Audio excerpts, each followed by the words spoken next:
Santa Marta, Virgen, hermana de María Magdalena y de Lázaro, siglo I, 29 de julio. Marta es el nombre de una de las santas mujeres que aparecen en el Sagrado Evangelio. Sábese positivamente que era hermana de Lázaro y de María, los tres de Betania. Como ya dijimos, el día 22 de este mismo mes es creencia muy admitida en la Iglesia la identidad de María de Betania, María la pecadora y de María de Magdala, citadas así en el Santo Evangelio. El poeta cristiano Fortunato fue el primero que adjudicó a Santa Marta el título de Virgen, apelativo hermosísimo que siempre ha sido ratificado por el pueblo cristiano. La familia amiga del Señor. Había sido convidado Jesús por Simón el fariseo a comer en su casa de Cafarnaún. Estaba sentado el Señor en la sala del banquete, cuando he aquí que una pecadora, sobrado conocida en la ciudad y alrededores, entró en el lugar y fue a echarse a los pies de Jesús. Allí, humildemente postrada, besábaselo sin cesar, mientras las lágrimas corrían abundantes de sus ojos. Con su larga y hermosa cabellera, iba al mismo tiempo enjugándolos y los ungía después con un perfume delicioso que a profusión derramaba de un vaso de alabastro. Los espectadores de aquella escena, incapaces entonces de comprender su sublimidad, murmuraban abiertamente contra lo que juzgaban descarado atrevimiento por parte de aquella mujer. El Maestro Divino, que leía en el fondo de aquel dolorido corazón, dijo solemnemente a la arrepentida pecadora: «Perdonados te son tus pecados». La mujer, así purificada, era María Magdalena, hermana de Marta. A partir de aquel día, uniéronse las dos al séquito del Salvador, y fueron, con su hermano Lázaro, los amigos más privilegiados del Divino Maestro. Precisamente en la casa que ellos tenían en Betania, le gustaba venir a descansar de las fatigas de su predicación. En ella encontraba corazones puros y desinteresados, y el bien incomparable de un cordial y verdadero afecto. La mejor parte. En cierta ocasión iba el Señor a Jerusalén. De camino entró en un poblado que no se nombra en el Evangelio, pero que fue sin duda Betania, lugar donde vivían nuestros amigos. Salió Marta a recibirle, y mientras ella se entregaba con diligencia a las labores domésticas, María, su hermana, estábase a los pies de Jesús escuchando sus palabras.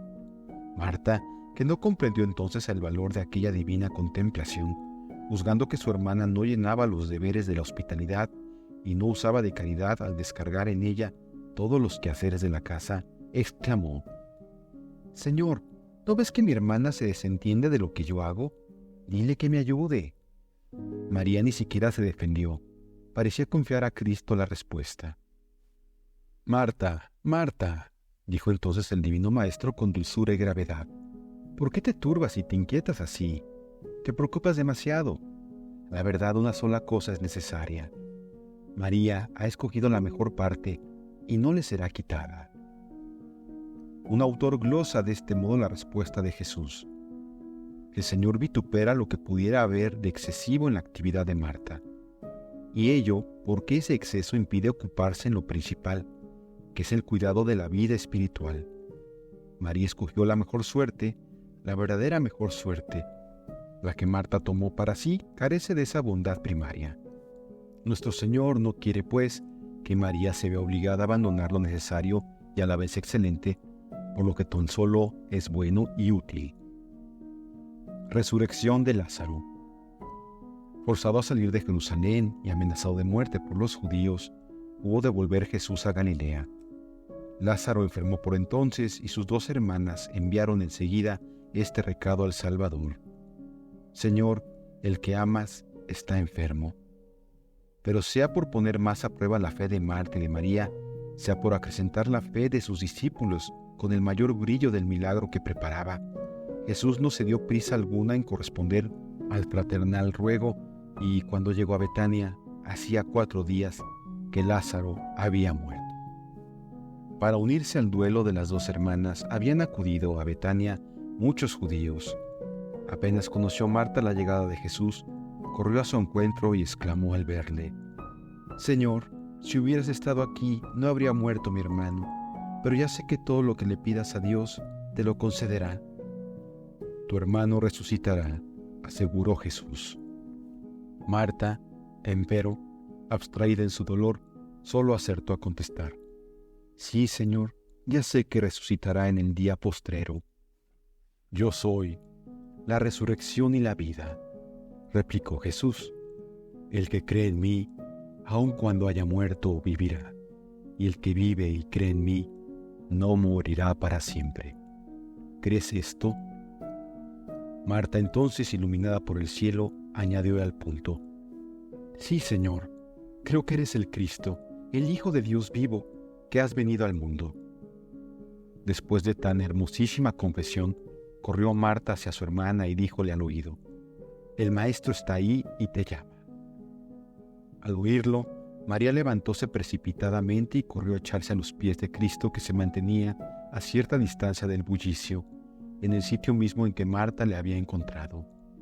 Y repitió presurosa la misma dulce queja de su hermana: Señor, si hubieras estado aquí, no habría muerto mi hermano. Profundamente apenado, pues el Salvador hacia el sepulcro y mandó quitar la losa que lo cubría. Marta, temerosa de que la fetidez molestara al Señor, dijo: Ya hiede, Maestro, hace 4 días que murió. Jesús le replicó con suave autoridad: ¿No te he dicho antes que si crees, verás la gloria de Dios? Y poniéndose ante el sepulcro abierto, dio testimonio de su Padre que está en los cielos, y con voz poderosa gritó: Lázaro, sal afuera. A la orden de Dios, levantóse el difunto, incorporándose a pesar de los lienzos y ligaduras que le envolvían por completo, y adoró al que le había arrebatado de las garras de la muerte. Prodigio tan estupendo que debiera haber bastado para abrir los ojos a sus enemigos, solo sirvió para incitarles a tramar la muerte del Señor. Parece ser que aún enseñan en Betania un pozo cavado en la roca denominado Pozo de Santa Marta, junto al cual, según se cree, encontró por vez primera la santa a nuestro Señor. Al pie del pozo, y un tanto elevada de la roca del suelo, existía una piedra oblonga llamada vulgarmente la piedra de Betania, que ha sido siempre muy venerada porque, según dice la tradición, en ella estuvo sentado el Salvador esperando a María cuando Marta fue a buscarla. Los peregrinos arrancan con respeto pedacitos de esta piedra que guardan y honran como reliquias. Algunos autores la llaman la piedra del coloquio o del diálogo. Desde la Pasión a la Ascensión. 6 días antes de Pascua estaba Jesús de nuevo en Betania. Cenó en casa de Simón el leproso. Lázaro era uno de los convidados. Marta servía la mesa. En esta circunstancia, María Magdalena repitió la escena del vaso precioso cuyo contenido vertió en los pies y cabeza del Salvador, utilizando sus cabellos rubios como toalla y provocando con su santa osadía murmuraciones de varios comensales, murmuraciones a las que el Señor contestó con una bellísima apología del gesto de aquella. La antevíspera de la Pasión no fue a Jerusalén como en los días precedentes. Pasó aquellas horas supremas en Betania orando en mutuas confidencias con María, su madre, con sus discípulos y con la familia amiga que le brindaban hospitalidad. Desde este momento ya no hace el Evangelio referencia alguna de la santa. Llegada la hora definitiva de la victoria, fuese Jesús a Jerusalén. Y mientras María Magdalena, la pecadora purificada, se deshacía en lágrimas viendo sufrir por los pecados de los hombres al que ella tanto había amado, Marta, más reposada en su propia aflicción, confortaba con tierna solicitud a la Madre de Dios. Con ella quedó al pie de la cruz, junto con las demás santas mujeres, durante la jornada luctuosa del Viernes Santo, y formó luego en el fúnebre cortejo del entierro de Cristo. 40 días después de resucitado, abandonó Jesús esta tierra y subió a los cielos. La tradición de las iglesias provenzales. Esta segunda parte de la vida de Santa Marta ha tenido la virtud de hacer correr ríos de tinta. En ella se ha involucrado la gran cuestión de la apostolicidad de la Iglesia de las Galias. Pero como quiera que siempre, ha de pesar más ante el buen sentido el testamento oral de los pueblos que no la crítica de sentido iconoclasta. Traemos aquí, en resumen, las tradiciones que guardan y veneran los pueblos costeros del Mediterráneo francés. Después de la asunción de la Santísima Virgen, María Magdalena, Marta y su sierva Marcela, junto con María Salomé, que habían atendido abnegadamente a la Madre de Dios, alcanzadas por la sañuda persecución de los judíos, fueron embarcadas con Lázaro, Maximino y otros en una nave privada de velas y timón, y abandonada así en alta mar. Pero Jesús, que en la más deshecha tempestad había salvado y dirigido la barca de Pedro, velaba también sobre sus amigos de Betania, y las olas calmaron sus furores ante los siervos de Cristo. Los mismos ángeles pilotaron aquella embarcación hasta dejar su precioso cargamento en la costa gala. En memoria de este portentoso hecho, existe aún, hoy día, la aldea de las Santas Marías y su iglesia en el lugar mismo en que abordó la nave. Allí conservan, como inapreciable depósito, los cuerpos de las santas Salomé y Jacobé, que son todavía instrumento de innúmeros prodigios. Los santos viajeros tomaron posesión, en nombre de Dios, de la tierra que de su mano recibían. Lázaro se fijó en Marsella, cuya iglesia le venera como a su primer obispo y guarda su sepulcro. Trófimo y Maximino fundaron respectivamente las hoy iglesias metropolitanas de Arles y Aix. María Magdalena se refugió en la soledad de la Sainte-Baume para continuar allí su vida de penitencia y contemplación, entre tanto que Marta y Marcela se entregaban a los trabajos evangélicos en Aviñón y más tarde en las inmediaciones de la actual ciudad de Tarascón. Las poblaciones ribereñas del Ródano, donde Marta iniciaba su obra evangelizadora, veíanse dominadas por la presencia de un monstruo formidable, muy semejante, por las señas que la tradición nos ha dejado algo exageradas, a los que describen los tratados de paleontología.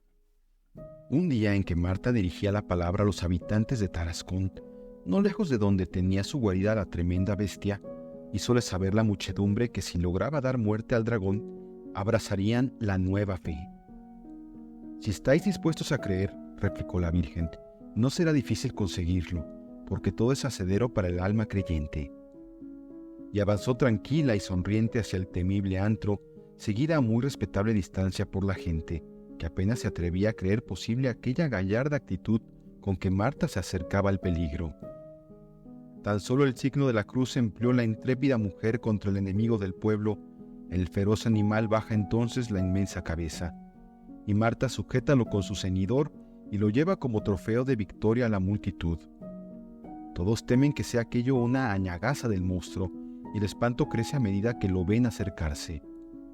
La Virgen cristiana los anima, y entonces, cuando se han convencido de la grata realidad, precipítanse sobre la bestia cruel y la inmolan mientras dan rendidas gracias a Cristo triunfador. Desde entonces celebran los tarasconeses su ventura con una magnífica procesión que invariablemente cierra la figura de un monstruo que llaman la tarasca, y es el recuerdo del de antaño. Marta fijó su residencia en aquella ciudad, se constituyó en sierva de los necesitados y estableció en su casa una comunidad de vírgenes. Pronto aquello fue un centro de atracción para la gente y un foco de apostolado y conversiones por los numerosos milagros que el Señor obraba por su insigne sierva. Al poco tiempo levantóse allí una magnífica iglesia que, según la tradición, dedicaron San Trófimo y San Eutropio. Muerte de la Santa. El fin de aquella vida se acercaba. Ya Marta había visto, por divina permisión, el alma de su santa hermana que volaba al cielo en compañía de los ángeles. Ella misma, enferma ya, pero penitente aún, supo la hora de su dichoso tránsito y se preparó con gozo indecible para volar hacia el amado de su corazón. Tardaba en ella aquel momento por el que venía suspirando desde tantos años atrás. Llegado el día designado, hizo extender bajo un frondoso árbol un lecho de paja cubierto por un cilicio. Allí fue colocado su cuerpo enfermo, de conformidad con sus indicaciones. Pidió entonces el crucifijo, volvió luego el rostro hacia los devotos venidos para recibir su postrer suspiro, les rogó aceleraran con sus rezos la hora de la liberación final. Y mientras alzaba sus ojos a la cruz, expiró en un éxtasis de amor. Era el 4 de las calendas de agosto, 29 de julio, 8 días después de la muerte de su hermana Magdalena. Marta contaba entonces 65 años. Funerales milagrosos. Una multitud incontable asistió a las exequias de la santa. Durante ellas ocurrió un hecho extraordinario. Estaban todos reunidos para la ceremonia del entierro. San Frontón, obispo de Périgord, que había prometido a Marta asistir a sus funerales, preparábase a pontificar en su catedral. Sentado en la silla episcopal, esperaba la llegada de los fieles, cuando súbitamente se quedó traspuesto por modo misterioso. Apareciósele Jesús y le dijo: «Ven, hijo mío, a cumplir tu promesa. Ven a enterrar a Marta, mi hospedera». No bien hubo terminado de hablar el Salvador, hallóse el prelado en la iglesia de Tarascón. A su lado estaba Cristo y los dos se mostraron al pueblo llevando un libro en la mano. El Señor ordenó a Frontón que levantara con cuidado el cuerpo de la santa y, ayudado por él, púsolo en el mausoleo. El pueblo quedó presa de gran estupor por la vista del prodigio. Entonces acercóse un clérigo para preguntarle quién era y de dónde venía. Cristo respondió por los dos y dejó entre las manos del sacerdote el libro que llevaba. En él se leían estas palabras: «La memoria de Marta, hospedera de Cristo, será perdurable». Entretanto, en Périgord, cansábanse los fieles de esperar en la iglesia. Cuando el diácono fue a despertar al obispo: «No extrañéis mi tardanza», dijo éste disculpándose. «Vengo de Tarascón, a donde he sido transportado milagrosamente para rendir a Marta los supremos honores del sepulcro». Este prodigio, registrado a la vez por los habitantes de Périgord y los de Tarascón, atrajo a la tumba de la santa innumerables peregrinos. Muchos sordos, mudos, ciegos y paralíticos curados daban fe del gran valimiento de su intercesión hasta Dios. El primer rey cristiano de los francos, Clodoveo, aquejado de terrible dolencia, quedó curado en el año 500 con solo tocar el sepulcro de Marta. En agradecimiento por aquel insigne favor de la santa, otorgó a la basílica todos los poblados, bosques y terrenos de ambas orillas del Ródano en 3 leguas a la redonda. Cultos y reliquias. Lo más esencial de todas las tradiciones que preceden, compéndialo así la lección del breviario. Cuéntase que después de la ascensión del Señor, Marta, presa por los judíos junto con sus hermanos y otros muchos seguidores de Cristo, fue encerrada en un navío sin velas ni timón que llegó felizmente a Marsella. Ante semejante prodigio y por efecto de sus predicaciones, convirtiéronse a la fe los marselleses y otros pueblos vecinos. Marta, después de haberse ganado por sus extraordinarias virtudes, especialmente por su caridad, el cariño y la admiración de todos los marselleses, retiróse con algunas piadosas mujeres a un lugar apartado del humano bullicio. Allí permaneció largo tiempo, fervorosamente dada la piedad. Finalmente, luego de profetizar con gran antelación su propia muerte y sin dejar de acompañar su fama con insignes milagros, voló santamente hacia Dios. El texto del martirologio iguala en este punto en las ediciones de Gregorio XIII y Benedicto XV, dice sencillamente: «En Tarascón, Galia Narbonense, Santa Marta, Virgen, huésped del Salvador, hermana de la bienaventurada María Magdalena y San Lázaro». En 1187 encontróse el sagrado cuerpo de Marta y se celebró solemnemente su traslación. Su sepulcro, que se ve ahora en la cripta de la iglesia de Santa Marta de Tarascón, es honrado con culto varias veces centenario y muy visitado por los peregrinos. Tarascón tiene a Santa Marta por patrona y celebra su fiesta con rito doble de primera clase y octava.